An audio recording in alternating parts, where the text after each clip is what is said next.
Good evening, everyone. Welcome to the NUS Public Symposium, 70 Years On, How to Manage Changing Power Relations in Asia.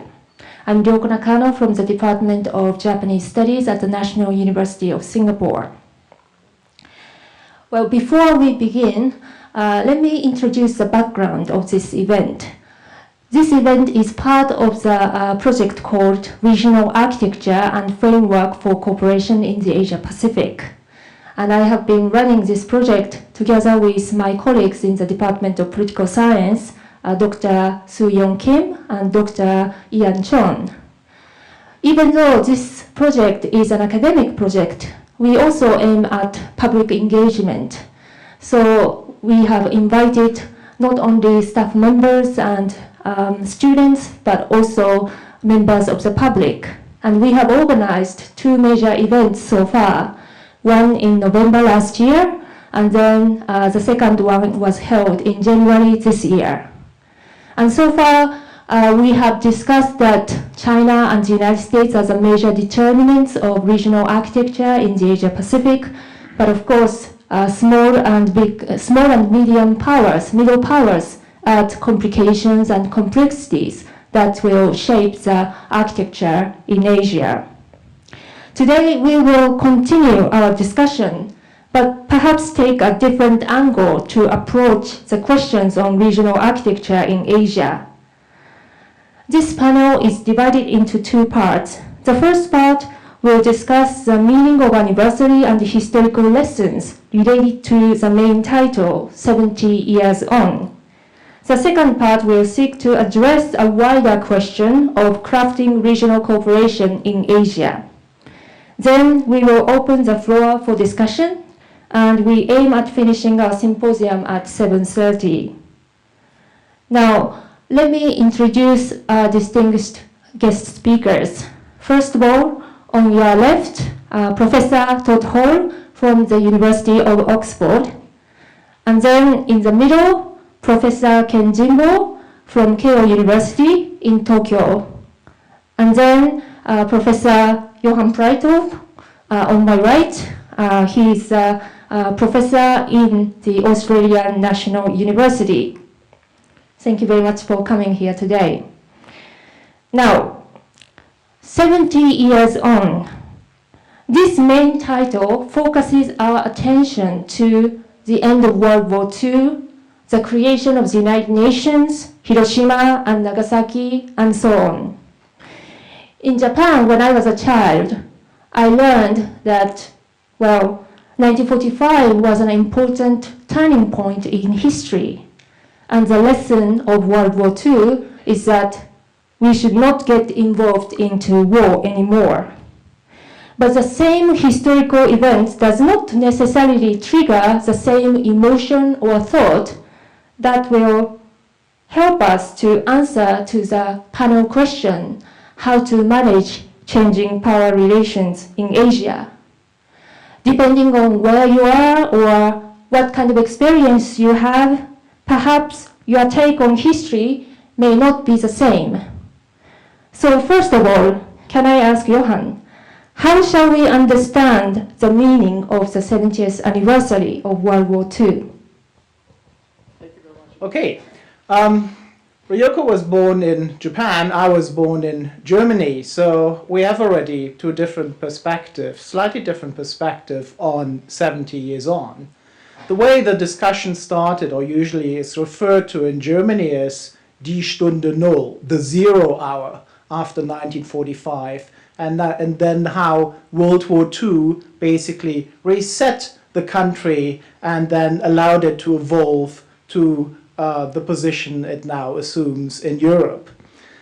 In Russia, for example, it's a slightly different point of view 70 years on. What you have seen this year in Moscow, for example, was a huge conference organized by the Putin aides and others on the victory over Nazi Germany.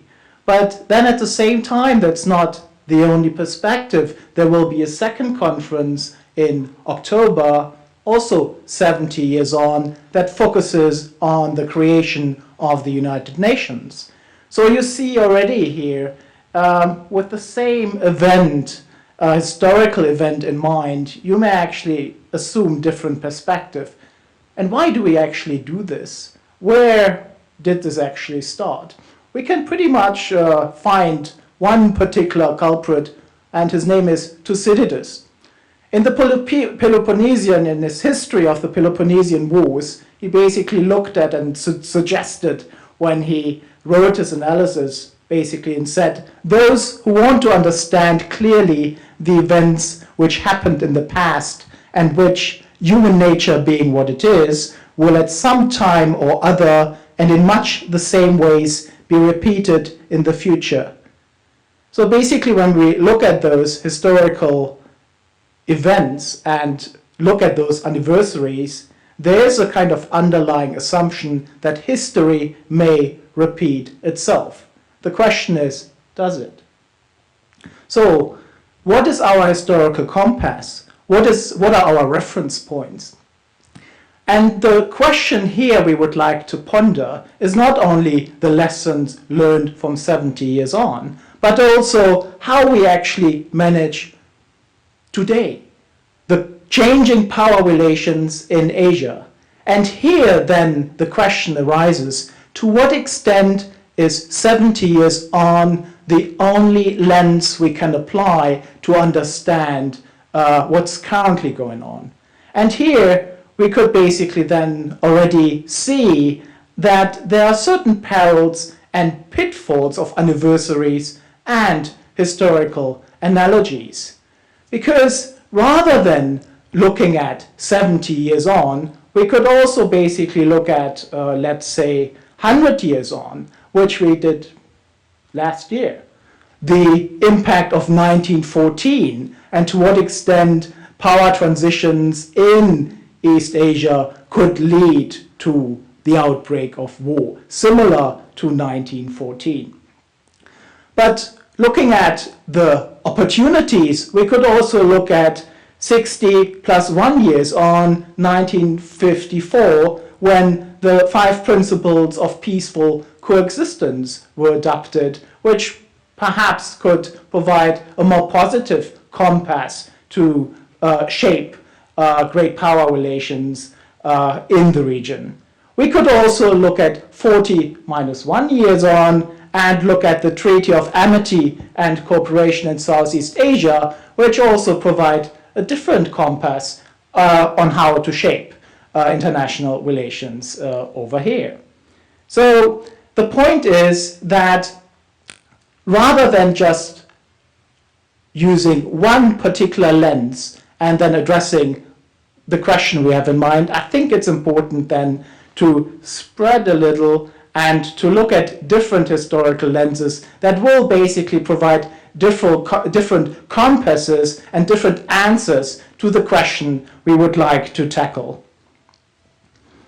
And I think Todd will elaborate on that a little later.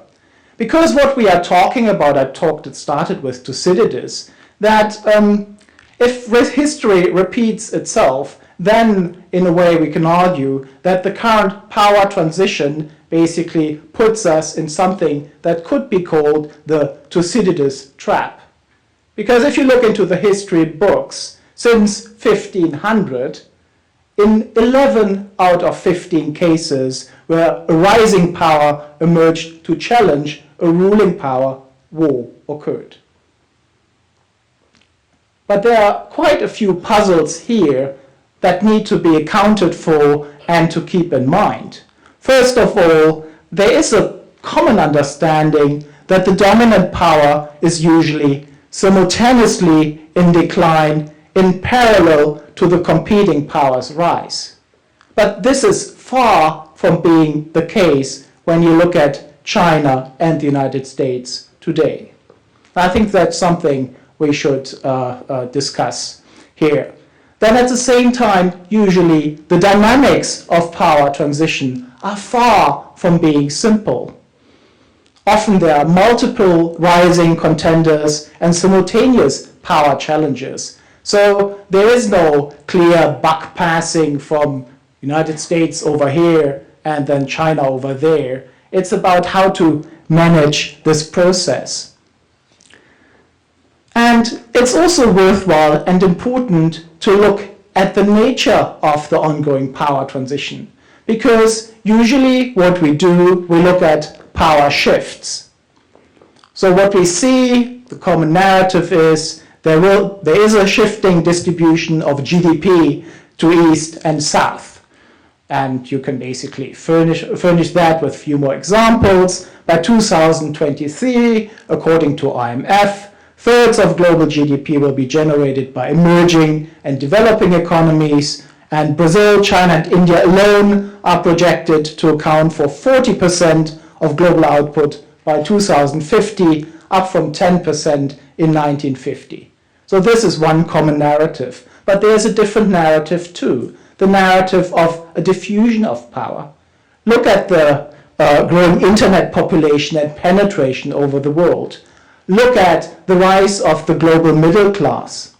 What we know as well is that by 2020, global middle class is to hit 3 billion and 4.9 billion by 2030. So basically, we see a much greater importance of the domestic audience, which becomes better educated, more mobile, more critical of what's going on. And this middle class tends to be more conservative because this middle class has a lot to lose if war breaks out, or if the next global financial crisis wipes out trillions of private capital. So keeping those historical analogies in mind, and then at the same time looking not only at the shift of crude power in terms of GDP, but also the diffusion of power, I think these are the key parameters we should keep in mind addressing this very important question, and I will stop here. Well, I wanted to follow up on a few points and sort of say, when we think about 70 years on, what are we talking about? And dates, facts, figures, often they do not speak to them for themselves. They speak only when we put them in the context of some story that we're telling that we use to make sense of that. And I want to follow up on a few of those points by saying there's a few ways that we can take the 70th anniversary, and then there's what do we view it as, and then what story are we embedding it in. And so one way we can view 70 years on is as an end of a certain era in East and Southeast Asia, an end of an era of colonialism and the start of a new era of Southeast Asian relations in which the European powers that had played such a dominant role in Southeast Asia and the competition that they were involved in, and which Japan also was involved in, came to an end, and then was replaced by a very different era that emerged into the Cold War. Another story that you could say, though, is that 70 years on is a way in which we can say to what extent does that which happened 70 years ago still linger in the present. And so as opposed to seeing it as a point of rupture, to see it as something that has left behind a heritage. And this is especially true when one looks to the relation of Japan with its neighbors in East Asia. And there's a third story that you could say, is in which it's a point in a certain trajectory of American involvement in the region that very much shaped those relations, and they're still shaping those relations right now, that with 1945, you saw then a change in the American involvement. Of course, the United States had already been involved in the Philippines, but a change in the regional involvement that took on an ever stronger presence, and now may be coming to a different stage 70 years later. And when we sort of pull back from that and say, okay, so what stories are we telling? I think there's four different sorts of stories that we like to tell ourselves. And one, which I think was already heavily emphasized with cities, is, well, actually, history repeats. It has cycles. We're human beings. Human beings have a human nature that doesn't change. And because of that unchanging human nature, we're often likely to repeat the same follies and we have the same foibles. And in that story, what we tell then is one, well, we see with the 70 years on, we've seen an arc of American power in the region. We've seen a rise of certain relations of power that determine what it is that we see as Southeast Asia and East Asian stability, that with the rise and fall of the Soviet Union, what I'm trying to get at here is the repeated story is one that tells a story of power relations. It's a story that we look at who has what forms of power, and the story that we told with the United States and the Soviet Union will be a story that we then have to tell with the United States and China as power relations shift in that direction.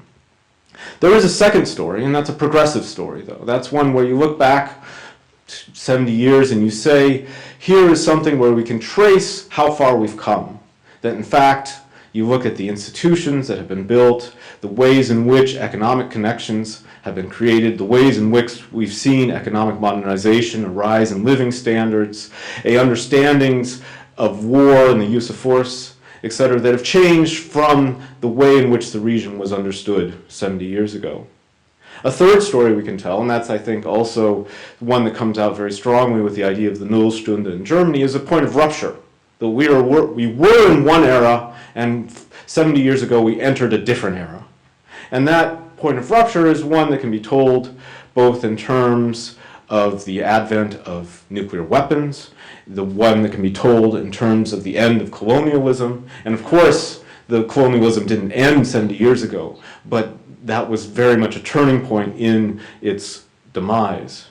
And there's a fourth story, though, that we can tell, and that's a story of contingency. That's a story that is told of human actors and chance and risks and gambles and events that may not go as we plan. And the contingent story of history is one in which 70 years ago was something that set the stage for another type of drama, but it was not necessarily the history that had to play out. And so I think when we take these different views, we get very different understandings of what 70 years ago was and how we make sense of it today. My own personal leanings, I think, would be much more towards the contingent version of history, in fact. But as scholars of international relations, we try and still make sense. Are there patterns or lessons that we can draw from history? Because as Alexander Wendt, an international relations scholar, has said, we are driving with the rearview mirror because the only basic set of data we have is what's already happened. None of us have crystal balls to see in the future. The best we can do is try and make sense of what's happened in order to formulate how we might understand we're going forward. Well, thank you. Thank you very much. I'd like to begin by thanking NUS and Nakano-san for inviting me to this very important gathering. I would like to specifically focus on Japan's perspective because history does have a special meaning to Japan. And as Todd has already mentioned, that there is a still lingering restrained relationship for Japan vis-a-vis relation with especially Korea and China with regard to the reflection of the history. Whenever the summit meeting takes place, there always a sense of tension between the leaders and how you can really reflect the history onto the development of the bilateral relationship. And I think this history matters for two senses in Japan. Number one can be strong restraint on the Japanese foreign policy because we defeated in the war. And then the post-war system, international system towards Japan has been reflected in a sense that the Japan cannot become the normal country in a sense in economic goals. But at the same time, this also can be the opportunity. As famous term, always can be cited was the Yoshida Doctrine in 1945 to onwards, that Japan actually rely on the United States as a part of the major ally in the Pacific, relying on the security umbrella, providing the security guarantee towards Japan, and Japan really spent its resource allocation to the economic developments. And on that regards, that Japan created the foundation to become a huge economic power, to expand its economic relation towards the world.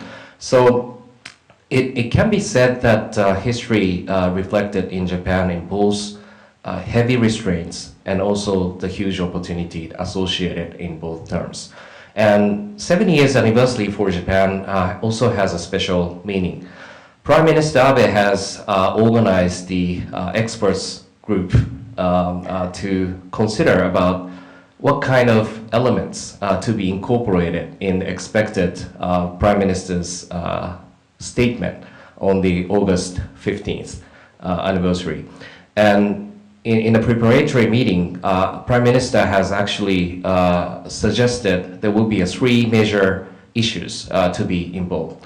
One is what will be the reflection of the historical behavior before the 1945. Second is how do we evaluate the 17 years footage of the after the 1945, and the third part is how can we behave for the future. And for these three aspects, the experts group have been discussing very carefully about how do they suggest Abe to make a speech on August 15th. And my hunch is that there are going to be more continuity than the differences that you can find in the statement.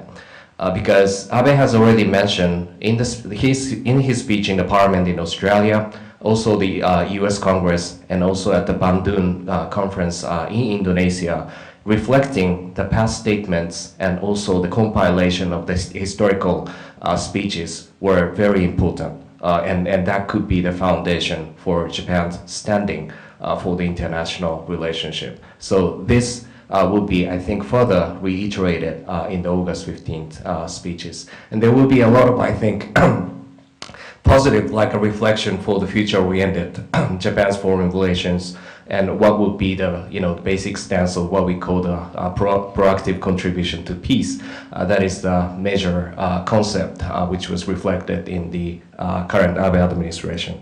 And that's my hunch for the 17th anniversary. And I also would like to talk about two major aspects regarding the meaning of the 70 years of the post-war history in Japan. And these two aspects may sound to you quite contradictory to one another. One is about how much Japan has changed, and another is how much Japan has not changed. And let me begin with a story of change. And right after the aftermath of the World War II, Japan's GDP was less than 10% of the GDP of the United States. And it was in 1969, only 24 years after the war, Japan became the second largest economy in the world and maintained the status for 41 years until overtaken by China in 2010. So it was obviously the Japan's economic development which sustained the success story of the past 70 years. And that also reflected in our evolution of our defense and security policy as well. As you are fully aware that we are currently trying to pass the new security legislation in the Diet session. And almost 60 years ago, that we established the modest armed forces, and we call it self-defense force. And our mission was pretty much confined to the territorial defense. We actually call it those missions called the exclusively defense-oriented posture.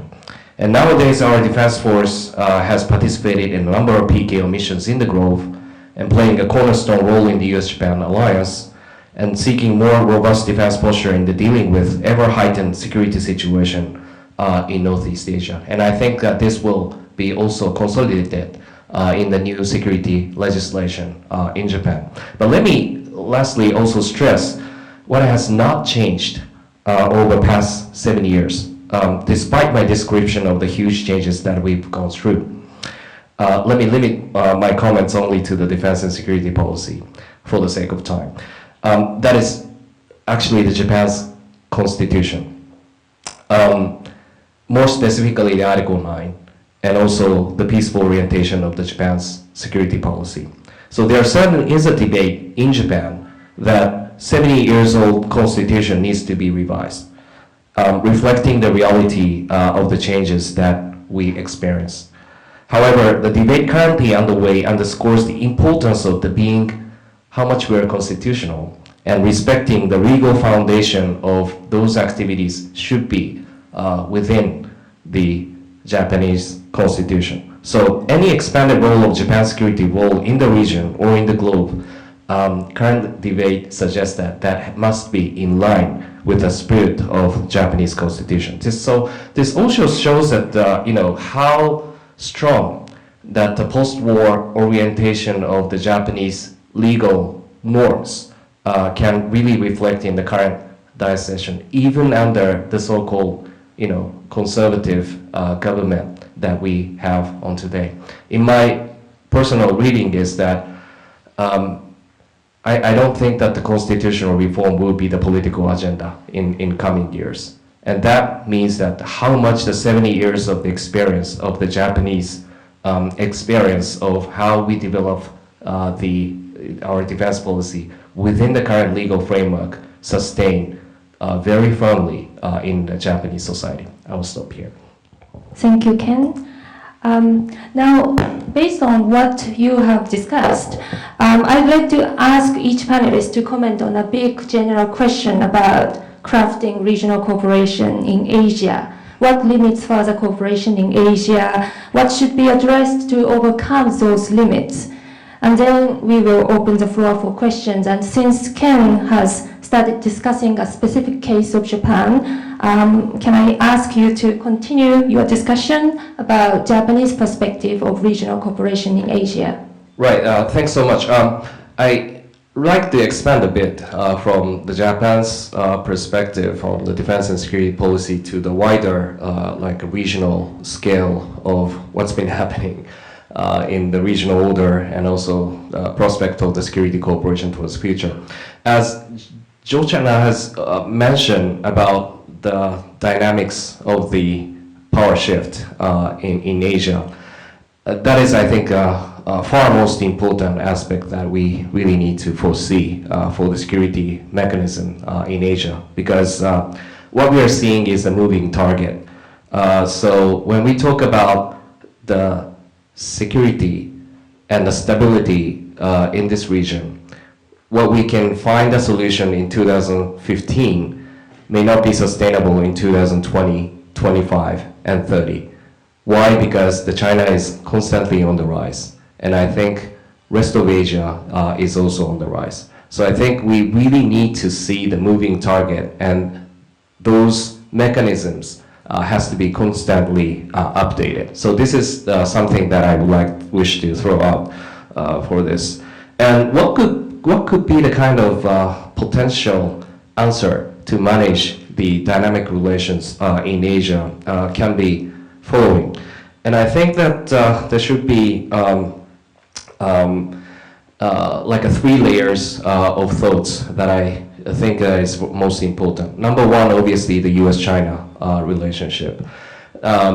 China is obviously seeking for more, I think, high-profile, prestigious, and also how they can really manage the regional order in East Asia, especially since last year. There have been a lot of grand debate inside China, which proposed a lot of created a lot of debates in here, including the new security mechanism in Asia, maritime and Silk Road projects, establishment of the Asia Infrastructure Investment Bank.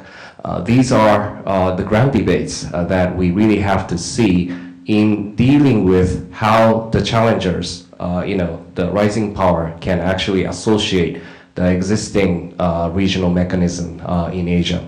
And I think that President Xi Jinping's visit to United States in September will be the, I think, great opportunity that how great power United States and China can really accommodate what can be the regional order to be managed.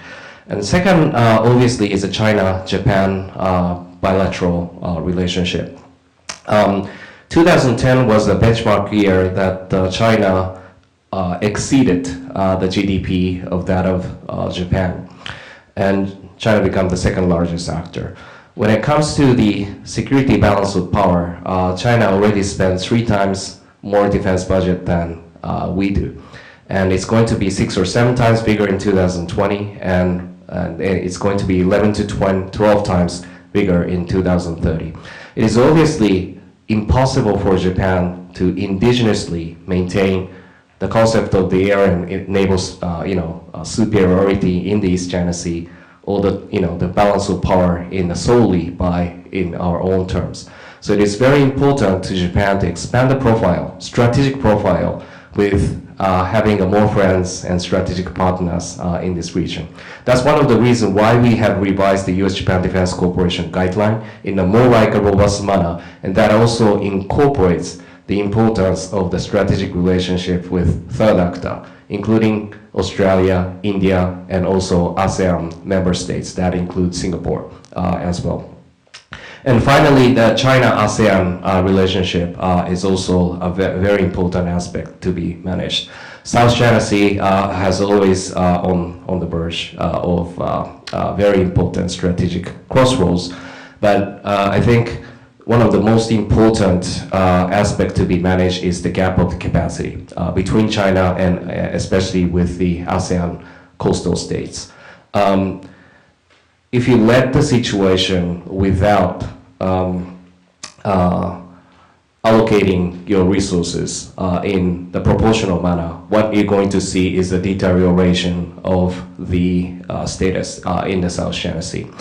And in that regard, I think it is very important for, especially like actors like the United States, Japan, Australia, to actively involved in the South China Sea relations to match up the capacity for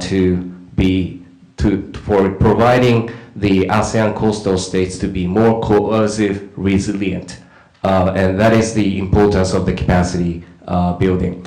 And in that sense, what kind of order that can we foresee in the eventual case is very asymmetrical, but I think it is very important to have each country to have a resilient asymmetrical denial capacity with each other, because it is not like a Cold War bipolar situation. It is very asymmetrical. All the powers' status are dynamically different, and also it is scattered around. So China is expanding its own anti-access and area denial capability to secure what they call its core interest for them. Japan is also developing its own denial capability in the southwestern island chain to be coercive, resilient towards the Chinese maritime activities.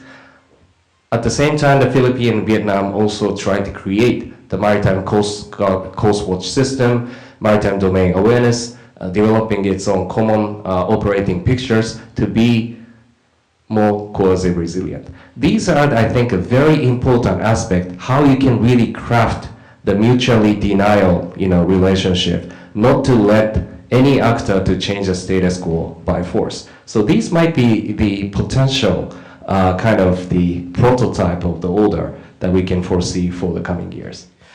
Yes, I think there's several things. I don't have a simple one-size-fits-all solution, I'm afraid, but there's a few things I think that we should pay attention to. And I think the first is I don't think there's a grand bargain that can be made. And I would definitely follow up on Ken's point with that there's no one thing that you can say that, okay, we'll reach a solution, this will solve all the problems, if only we can have this type of agreement, because it's exactly the issue that things are quite dynamic. And so it's not focusing on what should be the exact allocation of this or that, but how do you develop processes to deal with multiple situations, and to focus more on process than to try and develop a grand bargain that would allocate the chips. And there's several reasons to think that. I mean, the first is exactly because in situations where you have shifts in power capabilities, etc., there's always the incentive to try and change the bargain, to improve one situation as facts on the ground change, and there's also the fears that the others will do that precisely because those incentives are changing for them. And a second thing I would say is that in looking at these dynamics is we also have to be very clear that the trajectories are not assured. And we don't know where certain trajectories are. If you would have said in 1988 that what the world would look like in 95, well, not just the Soviet Union, but also with Japan and Europe, nobody would have believed you, probably. And so we have a tendency often to view the trend lines as extending into the future in the same way that they've been drawn in the past, and I think we need to be very careful not to do that, but to think about the various possibilities. And the third, I would say, is to avoid becoming attracted by the abstract. It's very easy to start investing things with issues of sovereignty, with issues of prestige, with issues of status, when the focus should be kept on what are the actual material issues at stake. So if we say, okay, there's resources in the South China Sea, well, what are the cooperative ways in which actors can then develop those resources and allocate them so that everyone can benefit? And when it gets wrapped up in the abstract terms of sovereignty, of what is just or unjust, etc., when it gets wrapped up in that, it involves certain emotions that then make the issues much more difficult to negotiate and find solutions to. And in many cases, the solution may be not to try and find a solution in terms of who owns what or what's the sovereignty, but rather to say, how can we best benefit all actors involved in a way that avoids a conflict that would be much more costly than a cooperative agreement. Okay, let me follow up on you both, as we agreed. And I think that will then open up a hopefully controversial discussion on the way forward. Because what we focused on so far on the importance of the US-China relationship, you can elaborate on that. You discussed institutional developments and also the proliferation that's currently going on, with which could also be interpreted as a kind of competition, who actually, will have the upper hand in shaping regional order, which institutions will prevail. Is it the TPP or the Asia Infrastructure Investment Bank? Different stakeholders, different terms and conditions, different rules of the game, if you may say so. And then you mentioned the importance of China-Japan and China-ASEAN relations. Todd, you interestingly mentioned that at the moment you cannot see that there will be a grand bargain, which is perhaps also a reflection of the ambiguity of the current regional order. And I think this ambiguity is basically something that may, well, especially from a more Western perspective, well, I'm currently in Australia, so in a way, somewhere in between, but gives many people cold feet. It's ambiguous, it's not clear. But perhaps this is precisely something that it's inherent in the Asia-Pacific, East Asian regional order, this ambiguity, that it's both the presence of the United States and China and the ability of the others not to make these grand choices, either to follow China on the one hand or the United States on the other. That this kind of ambiguity basically then creates a certain stability we desperately need. But let me then go on a little from there. The other problem we have, and that's something we haven't talked about, is what are the actors actually? When we talk about regional order, ambiguity, and the importance of the United States and China, is it then the Westphalian China we have in mind? Not only. It's also the old China tribute system we may have in mind.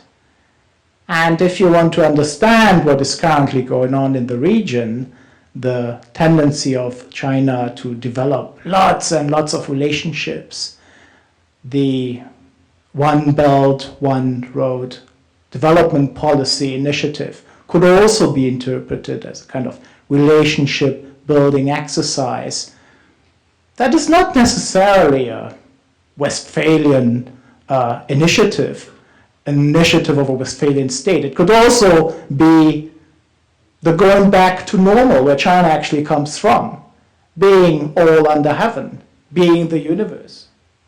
So what we see is basically China now being in hybrid mode. The Westphalian state that has managed to integrate or basically align itself with certain aspects of the liberal order, but then at the same time, the old China as it always has been, a tributary system. And I think that makes it relatively difficult to find a very easy solution.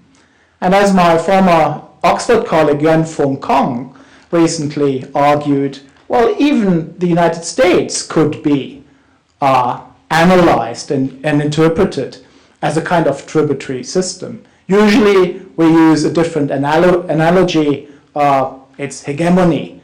But in a very convincing way, he analyzed US foreign policy as another tributary system. My question then would be, can those two tributary systems in the East Asian order be aligned, and can they be mutually complementary? This brings me back to the question of a grand bargain. My question to Todd would be, rather than talking about a grand bargain, couldn't we talk about certain tacit understandings that still need to be in place to basically create the stability we want, which is slightly different from an outspoken, perhaps a Big Bang 1972 Nixon travels to China moment that then leaves Japan a little in the margins, not something like that, but nevertheless an agreement on the 5 principles of mutual coexistence, for example, an agreement that cooperative security is perhaps a good strategic narrative which can be followed, which at least would give you some kind of blueprint to a roadmap how to proceed, a strategic narrative. That would be something I would like to throw into the round, and then Well, thank you very much. Yeah, Jochen. Of course, if we follow your argument, perhaps we cannot really discuss regional architecture in a singular way. But would you like to respond to Johann's comment? Well, I mean, when I say that there's no grand bargain, what I mean is you look back at history and the ways in which actors thought at the time they could design bargains, whether it's the Locarno treaties or even 1945. If we say 70 years ago, there was a vision for the world in 1945. And there was a vision, and it wasn't completely shared by all the actors involved in it, but it was a vision of a certain type of world order that very quickly descended into the Cold War. And the history had other plans, so to speak. And the order that emerged then in the Cold War was also one that was it didn't emerge right away, and it was one that was very fraught. And certainly East Asia bore the brunt of a lot of that. And so the idea that we can somehow get the grand bargain that will have that order that will allow us to then design our future, I find, again, looking back at history, to be quite questionable. Now, the question then arises is what can you do? If you can't say everybody sits down at the table, they sign this one treaty and it solves all the problems, are there ways in which you can agree to principles? Of course, the problem with principles is that principles can be interpreted in all sorts of different ways. And they already are. I mean, that's also, but are there ways then that you could possibly design processes or ways in which you deal with problems that take them off the path of using force? Now I think there are moves being made in that in that direction. I think the discussions for a code of conduct, for example, or some of those discussions over certain measures to make sure that if an incident happens at sea, it doesn't spiral out of control, etc. And it may be in more of these minor, smaller gestures that accumulate over time that we actually reach a more stable order, as opposed to something where we say, oh, here's the plan, here's the blueprint, or even here's the principles, but rather the minor accumulation over time of different ways in which we deal with the various places where we see structural weaknesses, that actually then is how we get to something that also can deal with the fact that we're not looking at something static, or it's not an endpoint, but it is a variety of different dynamic relations. China's power is shifting, the U.S. is shifting. I mean, and it's all relative. And of course, there's other actors emerging too. And if you could tell me in 20 years where we're all going to be, I mean, that's a bet I'd certainly take you up on. Yeah, I'd like to cite the couple of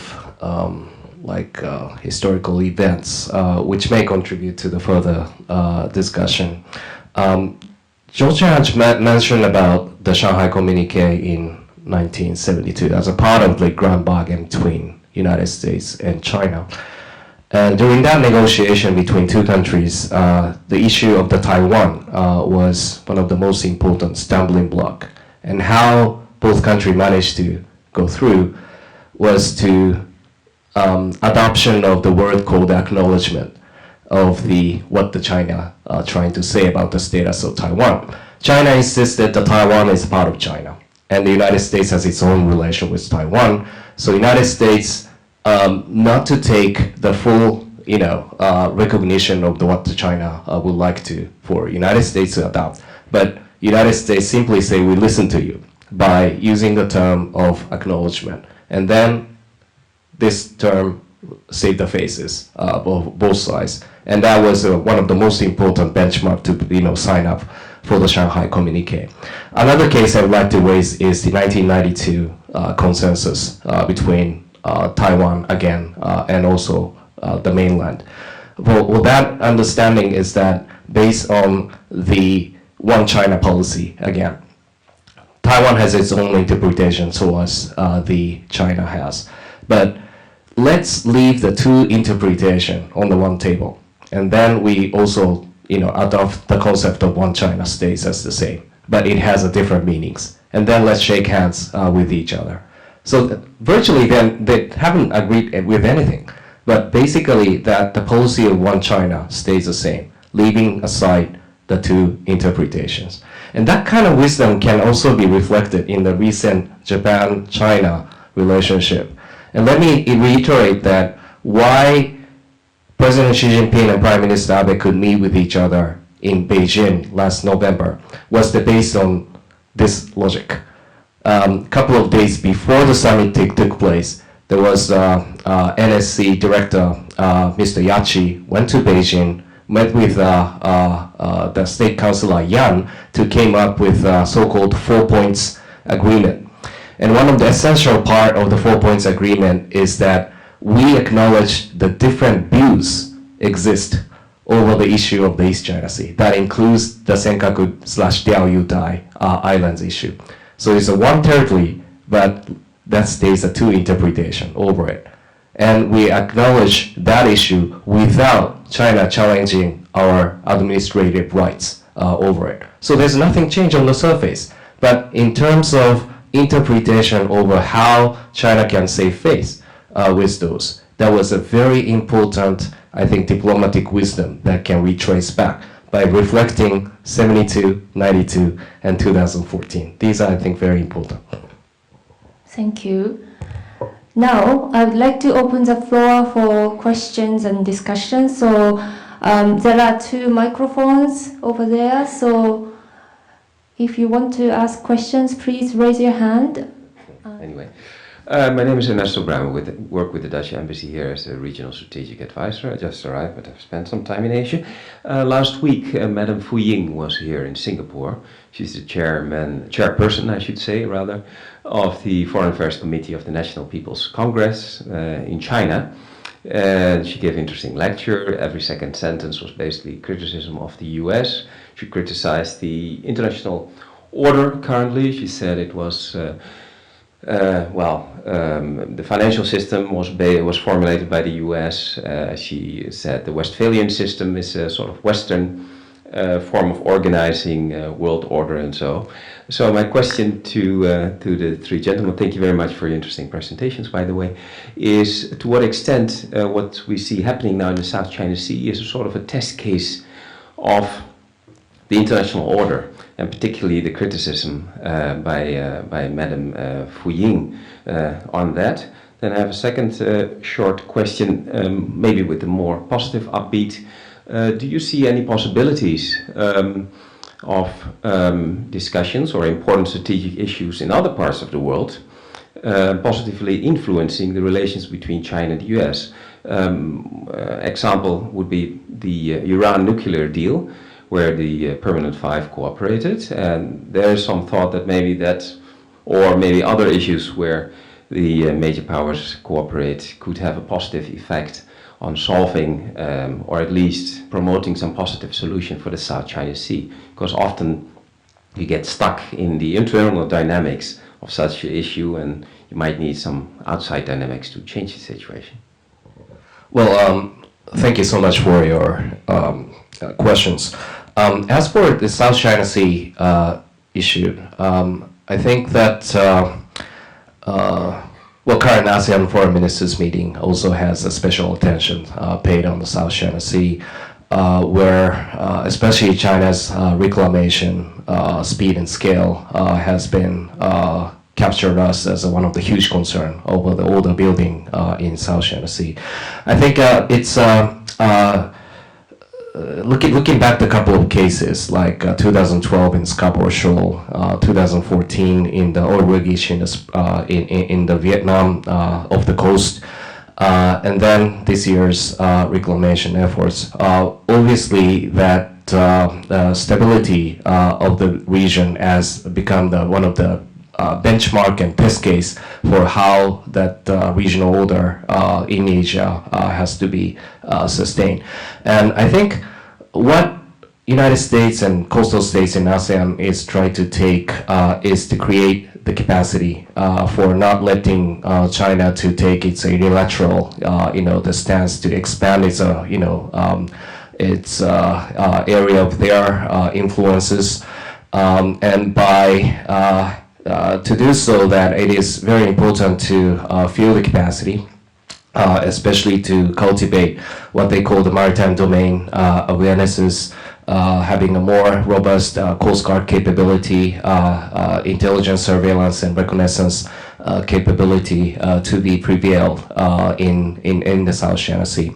And secondly, that the escalation management is also very important cases, because what we are currently worrying is that after the completion of those reclamation, what China is trying to do as a next step will be the building of the facilities. And I think the following cases will be the regular stationing of the Chinese official that may include the PLA in the South China Sea. That may change the whole structure of how the balance could be managed in the South China Sea. But before these could happen, I think that the peaceful, negotiated way to solve the situation has to prevail, so that we do expect that the code of conduct negotiation between ASEAN and China can be a very strong forces to manage those situations. But in order to do so, I think ASEAN needs to cultivate its power to be more resilient towards the China's current, behavior in the South China Sea. I mean, it's an interesting question. Is what we're seeing in the South China Sea, if I understand your question, a challenge to the quote-unquote Western order? Now, when you look at the South China Sea, though, it's not just simply a Western. I mean, there is, of course, U.S. alliance arrangements with the various countries that are claimants, or less formal agreements or cooperation with various countries. But at the same time, you also have ASEAN as an actor, and ASEAN is certainly, if you compare it to, for example, the European Union or other, it's a very different style of actor. And so does ASEAN qualify as the Western order? Or is actually this also a test for how within Southeast Asia, these conflicts can be dealt with in a manner that doesn't match what is understood as the traditional ways in which Western order functioned. And many scholars have pointed to the functioning of ASEAN as one which is based upon consensus and upon negotiation and upon social pressure and such. And are those tools that can actually function in this situation to reach a mitigation of those tensions or not? And so I'm personally not so sure that this is simply a question of Western order, so to speak. But it's also, and to do so, I think also would, to frame it in those terms, would be to overlook the ways in which this is not just simply a US-dominated region, but the actors here within this region are also actors who are very active. I think Todd's last point is really spot on, because it brings us back to the larger questions of rising power and assertiveness. To what extent rising powers, display a different pattern when they address certain conflicts in the region. And if you leave this aside for a moment and then look back into history, and we have a very historical event today, but it's not 70 years on, it goes well back when the United States in their region rose after 1898, liberating Cuba,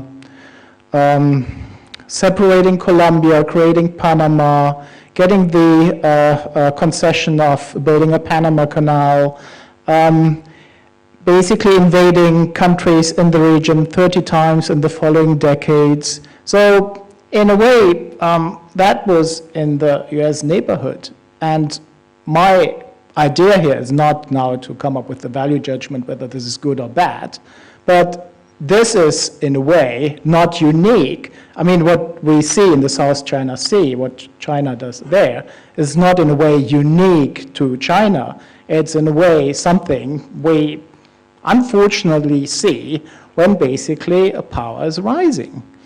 And it brings me to the second point. The debate, relatively unfortunate debate about responsible stakeholder.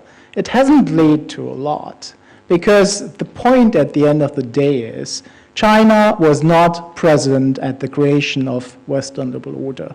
And can be moaned at, you can basically still say, well, but if they buy into it, there's so much in it for them, and it's beneficial. They have become part and parcel of the global economy, but the discussion will not go away, and I think this is partly reflected in initiatives such as building the BRICS Development Bank, building the Asia Investment Infrastructure Bank, and so on and so forth. So there needs to be something, and that's the reason why I mentioned some tacit understanding that would build a situation of coexistence that would explicitly acknowledge that the Chinese political system may be as legitimate and as good as the United States political system. The first principle of coexistence is mutual respect for each other, and I think the political system would be part of that. Respect for each other's political system would be part of that debate. Then possibilities for other parts of the world, there are, if there is, be it a tacit agreement or an explicit agreement of mutual coexistence, there is a lot of scope then for other regions.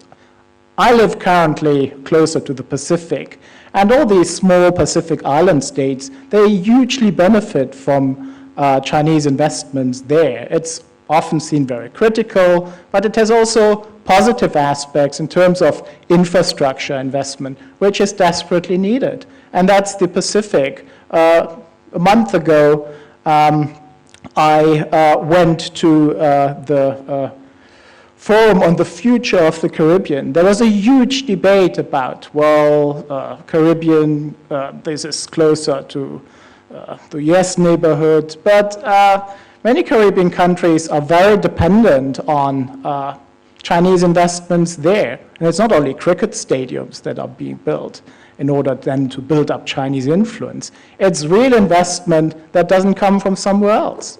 And frankly, the experience with the international donor agencies, with IMF, is a really, sometimes a very unfortunate experience. So I think if there's a common understanding, a mutual respect on the side of the great powers, there's a lot of scope that positive developments can happen in all, in many different parts of the world. This question is actually going to be directed to the entire panel. One of the lecture last year's lecture, one of the last year's lectures in the Lee Kuan Yew School of Public Policy, there was a lecture from the People's Republic of China who had made it plainly clear that that the PRC, they themselves admitted that they are themselves are inward seeking. Is this by any the question, of course, is whether or not this inward seekingness is basically, is it by any chance an admission that the PRC themselves are already going to be looking out for their own self-interest above trying to go and create a balance between their own interests and mutual cooperation? And the other question is regarding, on a follow-up from my previous question, is that is this ultimately going to cause the other countries from within Southeast Asia to come to blows to each other? Thank you. Can we take one more question, gentlemen, from there? Hello, I'm Samuel Gavier, intern at the Swiss Embassy here in Singapore. My question is actually for you, Professor Ken Jimbo. You mentioned the need of Japan to develop its cooperation with other countries, especially Southeast Asia, given that it cannot match China's capabilities. And on the other hand, you also mentioned the need for Southeast Asia to resist China's assertiveness. And in a context where Japan is undergoing those security policy changes, do you see maybe Japan as a potentially major arms supplier in Southeast Asia? And what would be the implications of that policy? Okay, let me take the last question first. First of all, Japan has recently revised the long-standing arms export ban since 1960s and onwards. And we adopted the new principle of the defense equipment transfer that allow Japanese defense industries to interact more deeply with the R&D on the other defense industries, and also transferring those defense equipments for the purpose of the joint developments, and also re-exported to the third parties, including those missile defense systems in Europe. That's based on the phase adaptive approaches. And the second phase, as you're aware, that incorporates the current SM-3 Block 2A system that has been jointly underway between United States and Japan. That's the second part.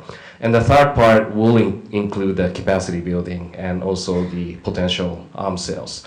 And since we adopted the new principle, there has been quite phenomenal expansion of the defense cooperation between Japan and other countries, including UK, France, Australia, India, and also some parts of the ASEAN countries.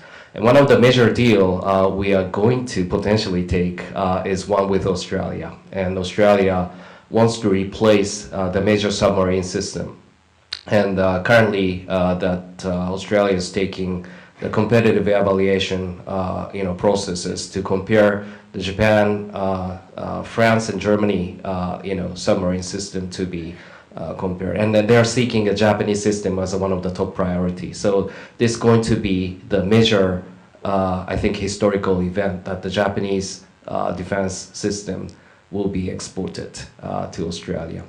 For the case of ASEAN, since a couple of years back, we have already embarked on the major capacity building efforts, started from the selling of our Coast Guard vessels to Philippines. And there will be the 10 Coast Guard vessels to be provided with using our official development assistance to enhance the capacity of the maritime Coast Guard's capacity for the Philippines. And those similar, I think, scheme could be also extended to Vietnam and also to Indonesia, and to some parts, the India could be part of it. And we will start from the low key, mainly for the law enforcement capacity. But as far as what the report says, when President Aquino made a visit to Tokyo last time, there have been numerous list of requests that the Philippine Armed Forces wish to have deep defense equipment cooperation with Japan. That includes like a P3C, surveillance mechanism for the anti-submarine warfare and ISR system and so on. So there will be a huge potential for Japan to expand, to enter into the arms sales market, especially for the capacity building in ASEAN. And what does it really mean for the strategic relationship in Asia will be something to be discussed further. And one would say that Japan will ignite another security dilemma, especially the building such kind of boundary between what the China and also the other parties may do. But I still not in that position to take that view, because I think what Japan has been doing is to create the foundation of the stability, because we don't want to see Philippines to send the naval vessels to deal with the territorial issue. It is the Coast Guard, it is the policing activities that to take a primary role to deal with the issue. Why Philippines did not do it in 2012? Because they didn't have a capacity, right? While they cultivate the capacity for the low-level policing capability, that will create the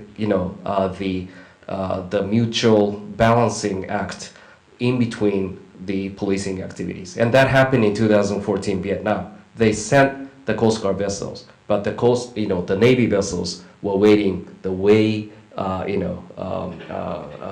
distant from the actual scene. And that is what we should try to manage the South China Sea issues. The capacity building has to be built on the way that how we can create the stability in that region. If I can sort of talk back to that, though, and sort of bring in, I guess, the other question, though, is how do you balance, right? I mean, the issue is the assumption here, if I understand correctly, is one is you keep conflicts at a level that do not appear to be military on military, but the second is you're also creating deterrence. And the concern about deterrence, though, is deterrence is wonderful until it stops, until it doesn't work. And the issue with ramping up capabilities, of course, also then increases the likelihood that actors may feel like they need or want to use them. And the actor that backed down in the last confrontation will feel like it needs to stand firm in this confrontation. And the actor that didn't back down in the last confrontation will think, well, because I didn't back down, the other backed down, and I can continue doing this. And aren't we then setting ourselves up for a situation where you have the possibility of an escalatory dynamic coming out of that? Right. I mean, can I respond? There is no perfect answer for this because we're talking about deterrence and escalation management, and probably that what we are going to see is the increase of what we call the gray zone challenges. And gray zone is a technical term that we started to use in 2010 because it is not the armed attack situation, and there is not the complete kind of peaceful situation. There is something in between that is frequently happen to change the status quo of our administrative control. And that is the struggle that we have to face, where the policing and law enforcement agency has to take a primary role. But also that if that escalates into it, we also have to seek for the robust operation made by the armed forces. So that the question is whether that we do encourage those law enforcement forces' capability to be more adaptable to the,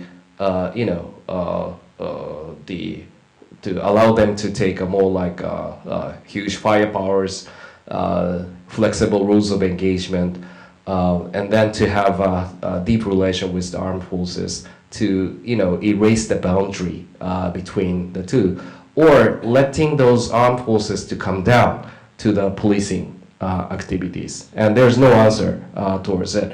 But I think what has to be made for managing those maritime gray zone situation is obviously that we want to see the the robust policing capability before we actually let those armed forces to come down to the situation. In that case, that it might be our coastal states philosophy that coast guards and also those policing and law enforcement capabilities should play the primary role, before those, armed attack situation might eventually happen. But it is very important to have the escalation management.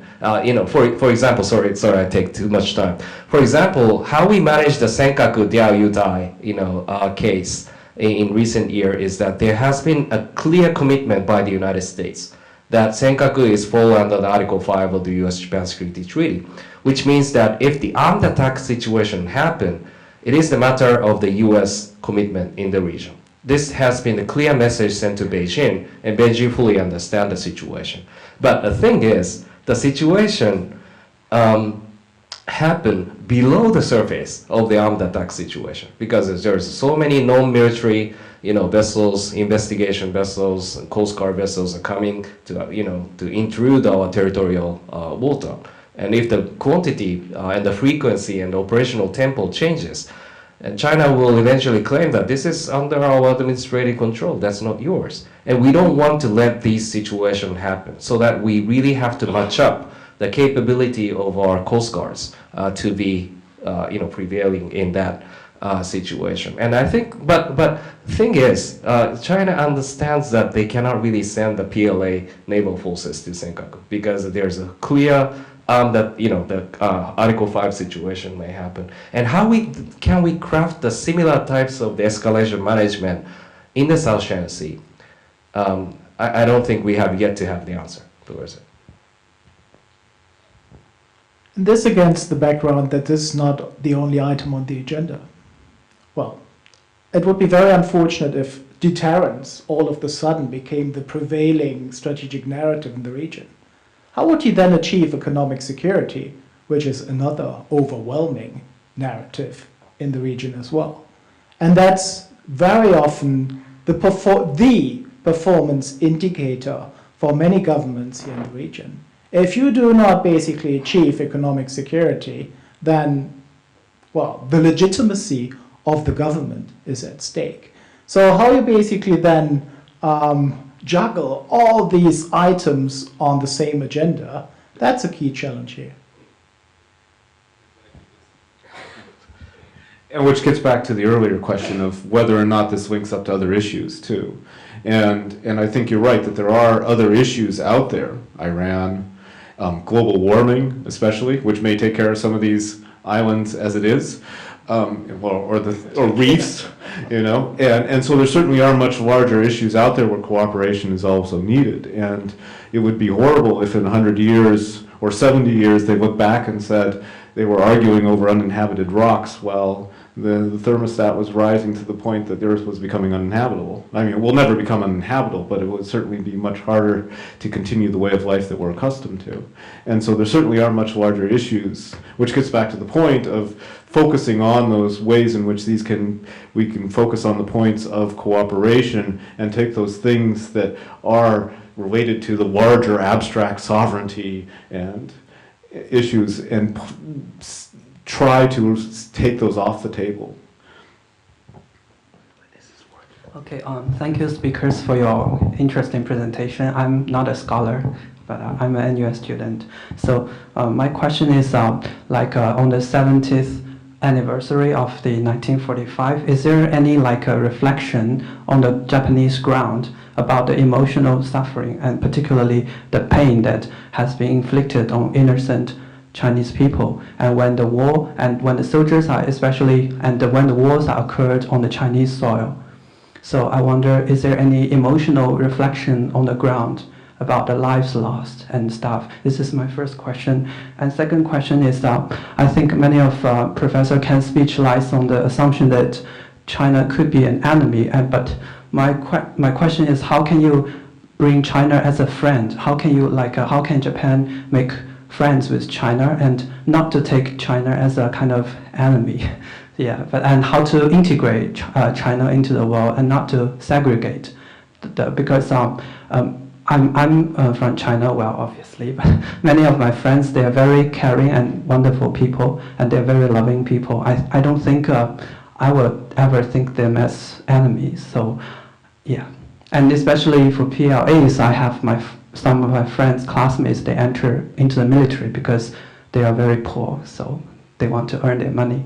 So yeah, that's basically my two questions. Thank you. Thank you. Yeah, thank you also for your very important question. I think it is very suitable for today's event. I think that the Japanese societal emotion towards China has a very ambivalent feeling towards it. One is this 1972. If you get the public poll, the affinity rate of the Japanese people towards China was over 75%.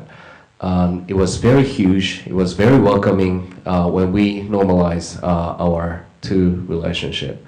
And as the time goes by, it becomes more like a strategically oriented. There has been a reluctance of accepting the China's rise, and strategic rivalry happened.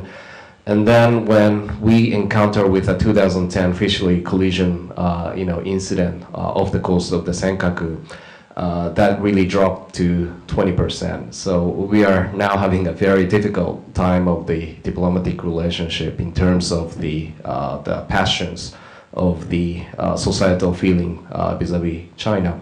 But it doesn't really mean that it reflects everything about our two relationship, because our business relation has been booming. China has become the biggest trading partner towards Japan. Our investment, one slowed down in 2012 and 13, and it regaining the momentum. Even that the small and medium industries in the suburban area of Japan are now entering deeply into the Chinese market, and they are earning profits.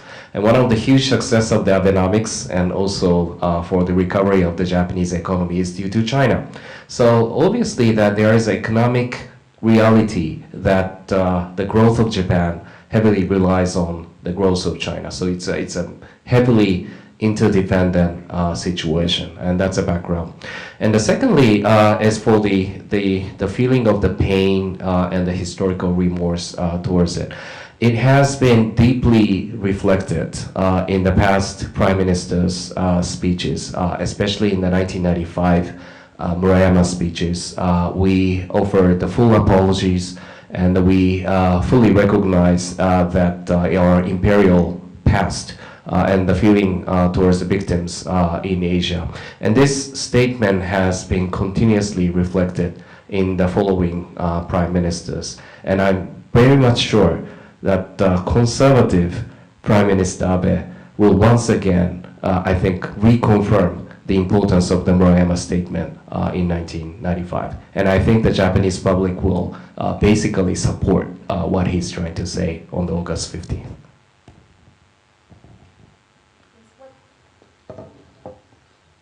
What's interesting about the current Japanese politics is obviously, well, you may have heard about the news that some Japanese made a protest to the issues of security registration, and those people really think that Japan should not get involved into war, and of course the Japanese government is now trying to reconcile the tension between those Japanese strong anti-militarism and the need of responding to the changing regional security environment. But I think it is a challenge for the Abe administration to reconcile or deal with this tension. Yes? Obviously, I will not add from a Japanese perspective, but from a German perspective. And see, I think what's very important to see that this is not only then the governments. At the very end of the day, it then boils down to the citizens and to exchanges between cities, student exchanges, and also the idea that at the end of the day, you need to arrive at a joint textbook. That's not strictly necessary, because talking from our own experience, we had long-standing efforts with France to arrive at a joint textbook, but it really never happened. But nevertheless, that doesn't suggest that the Franco-German relations are not close. But it's a very long way that needs to be then undertaken. And the government level is only the start. The citizen level is definitely then the appropriate level that actually brings it home. Oh, okay. Yeah. Hi, I'm a freshman from NUS. And the question is directed towards Professor Jochen and Professor Todd, because it seems more appropriate. Earlier they mentioned that a great bargain might not be possible because of the moving target and a lot of other factors which change the incentives once a bargain has been struck. So would it actually be possible for quid pro quo circumstances to take place, like in the Iran negotiations? Because multiple countries, and especially the great powers and regional powers, they have their shared mutual interests, especially like China's actually getting the Taliban to negotiate in Afghanistan to protect its own interests there, which is also in the interest of the United States, which doesn't want to see more violent extremism in its case. So given the issues in which the US and China can cooperate on in climate change, North Korea even, and cybersecurity, are there any more ways in which a quid pro quo can take place in the absence of a great bargain? Well, I mean, the way you're raising this is an issue of quid pro quo. But I would also focus on the ways in which one sets up, how should I say, ways to deal with problems as they arise. And so it's a slightly different issue, but the ways in which you set up frameworks that should there be a conflict in this situation, should there be a conflict at sea, for example, what are the crisis management mechanisms you have in place? What are the ways in which you have to take this off a path of escalation and bring it to the diplomatic bargaining table? And so I agree that I would say that yes, there's lots of areas for U.S.-China cooperation, and the amount of benefits that can come to both parties from that cooperation is already huge, and the amounts of benefits that are coming from that cooperation, because it does exist. Now, but that said, in terms of managing conflict, the point is that there's no one day where you say, okay, we have the bargain, and now everything's going to be happy, and everything's going to be perfect from now on. And you look at, and there were people who believed that in the past. You look in the 1920s, the idea that somehow the various countries could come together and reach some bargain that would solve all the problems. These are the Locarno treaties. People were falling down the streets and shedding tears because they had reached a bargain between Germany and France and England. And we know where that went. Now, are we smarter than them? Are we better able to craft grand bargains? I don't know. But I would think that probably what that teaches us, though, is it's ways in which we shift things off the path of escalation, the ways in which we shift things away from issues that cannot be negotiated or turn into just exchanges of escalating rhetoric even, and into ways in which we can see pathways towards cooperation or cooling things down until other alternatives emerge to deal with the situation. And so that would be, that's what I'm suggesting, if that makes sense. Don't get too hooked on the term grand bargain. I mean, what we at the end of the day are talking about is something that will create strategic trust. That is really important, and that needs to underlie any great power relationship that allows the management of unequal power. So this strategic trust is something I suggested, whether it's then incorporated in some tacit understanding that would imply the mutual respect for each other's political system, which would help China, for example, already basically to operate more in a comfort zone, that basically the political system from a US perspective is not under threat. It doesn't need to look like US democracy, so that basically there's, at the end of the day, an equal partnership. So this kind of tacit understanding that allows strategic trust, I think this is extremely important. And this is then, at the end of the day, a matter of very hard and continuing diplomacy. And on this one, well, perhaps the bad news is not both of them haven't been very successful on that front. It goes back to, well, the setup of the Chinese political system. If you believe, and well, we can just look into the history books, that China used to be, or still is, a tributary system, there wasn't a lot of Western diplomacy or diplomacy based on Western standards. Well, people traveled then to the emperor and did the kowtow. And that wasn't really the diplomacy we are talking about today.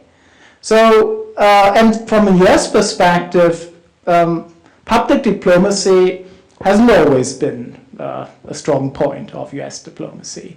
So it needs to be movement on both sides then to make it work. And there are many, many issues at stake that basically, to be very frank, that cannot be determined by the United States or addressed by the United States or China alone.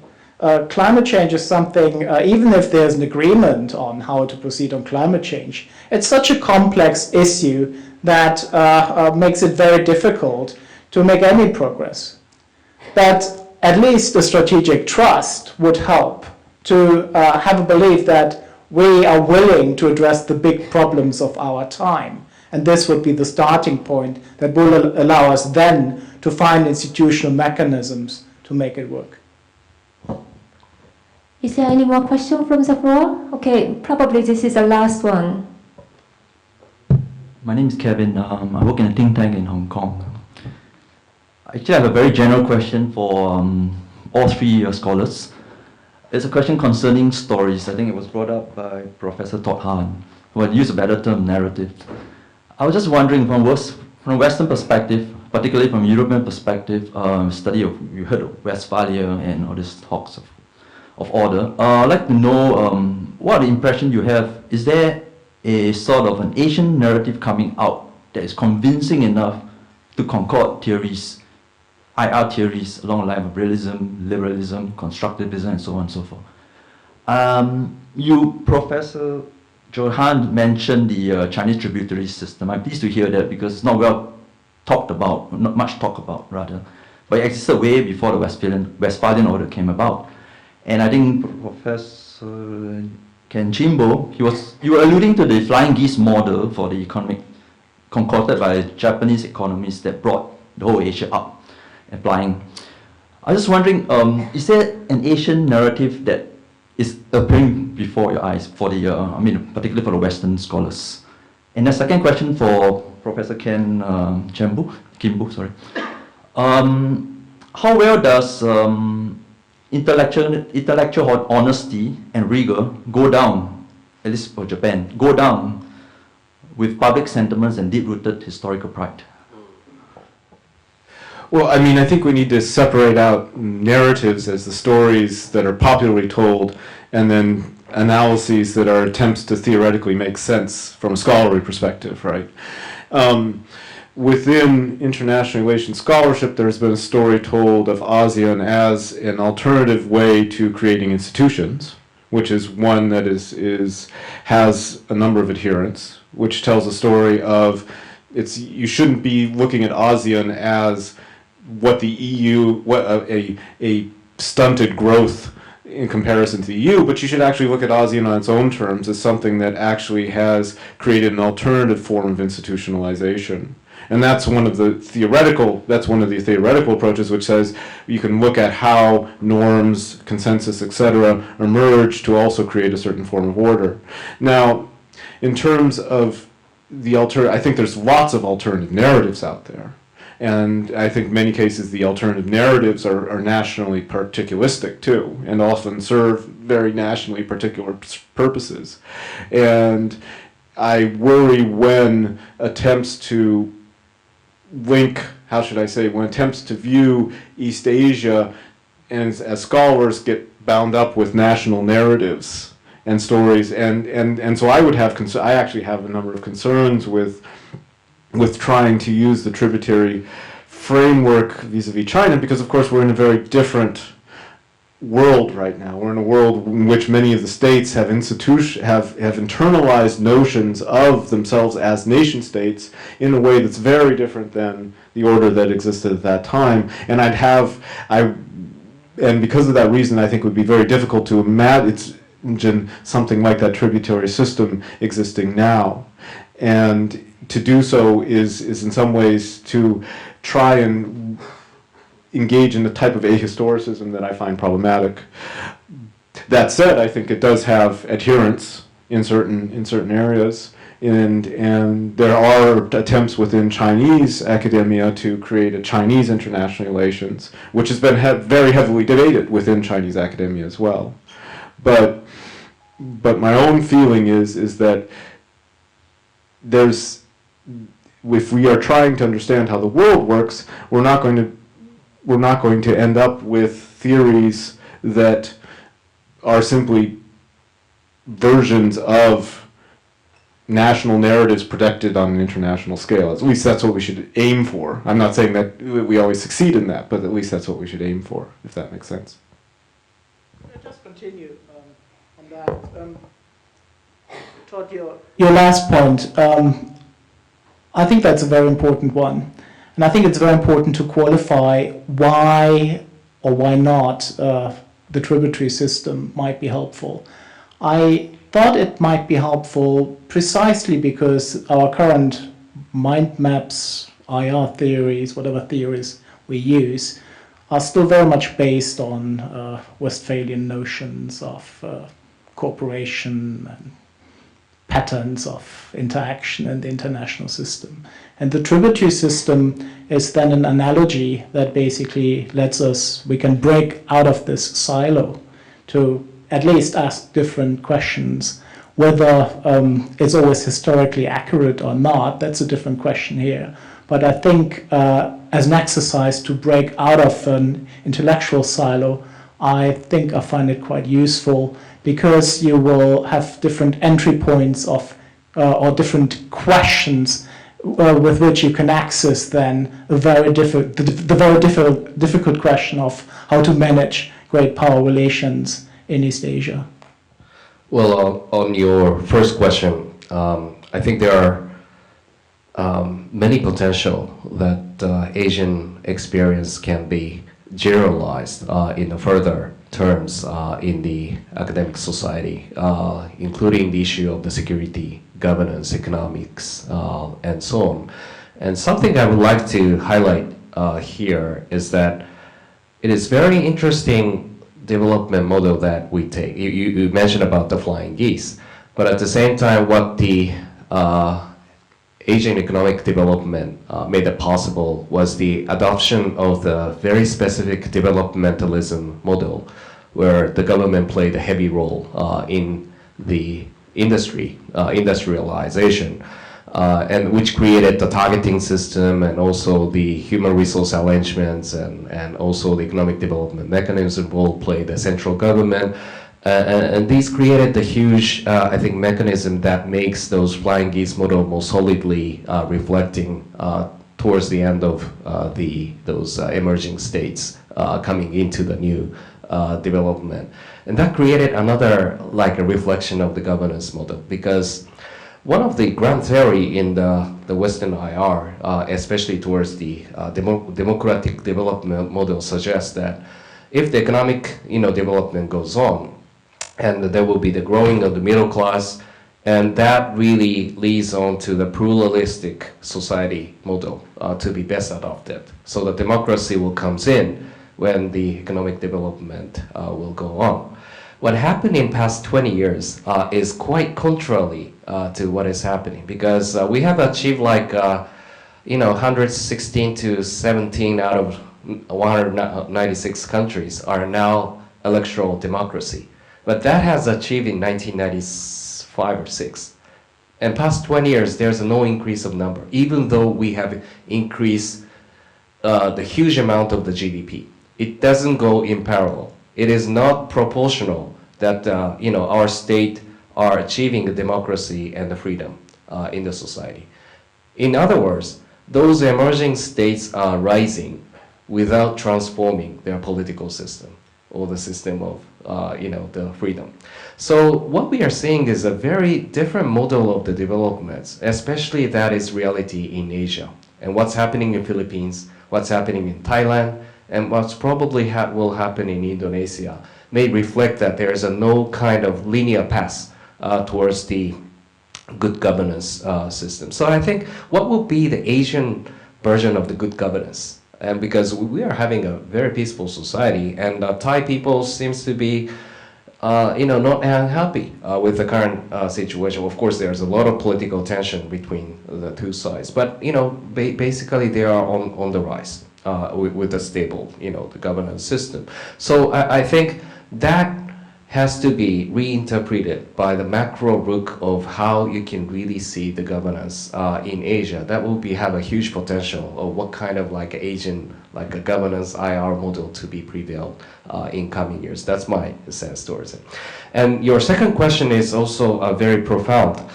How you can really connect those political leadership and intellectual contribution to how you can really reconcile with the history issue towards the public sentiment, which is quite shaky and which has a lot of reflection towards the events that may encounter. I think what you can really find is that, as I mentioned, there has been two aspects of the Japanese history. One is the restraint, and one is the opportunity.